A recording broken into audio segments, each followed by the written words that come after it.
তো গাইস আজকে আমরা দাও একটা হাতে লইয়ে বীরপুরুষ ওরফে কাপুরুষের মতো যাইতে আসি শৈশব বা মধুর জীবনের একটা স্মৃতি চর্চা করার জন্য স্মৃতিটা চর্চা করব। তো এর আগে আমরা আস্তে করে একটু বলে দিই, আমরা আজকে যাইতে আসি কলা গাছের হ্যান্ডেল দিয়ে ফেরিওয়ালার মাইক বানাইতে। 6582 মাইল হাঁটার পরে আমরা এসে পৌঁছলাম আমাদের গন্তব্যে এবং চূড়ান্ত জায়গায়। এবং কলার হ্যান্ডেলগুলো দেখতে শুরু করলাম কোনটা দিয়ে বানাইলে বেশি ভালো হইবে।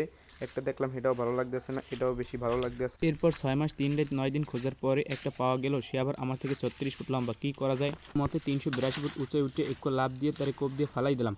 ফালাই দেওয়ার পর টাইনে তারে আনলাম, টাইনে আনিয়ে তারে কাজ করি হালাই খালা শুরু করে দিলাম। সে কিছু করতেই পারলো না। পর্যাপ্ত পরিমাণ খালার পরে আমার যতটুকু লাগবে ততটুকু রাখা বাকিটা দাম করে কোপ দিয়ে ফালাই দিলাম এবং তার ডেড বডিটা নিয়ে আমি আমার নিজের কাছে খুব মনোযোগ সহকারে অমনোযোগী হয়ে গেলাম। 12 বছর 6 মাস 3 দিন 9 রাত 42 ঘন্টা কাজ করার পরে আমরা আমাদের কাজের চূড়ান্ত পর্যায়ে শেষ পর্যায়ে পৌঁছেই গেলাম এবং ঠান্ডা মাথায় সুন্দর করে বইয়া হুম্মুর হুম্মুর দুটো কোপ দিয়ে ফাইরে লাইলাম।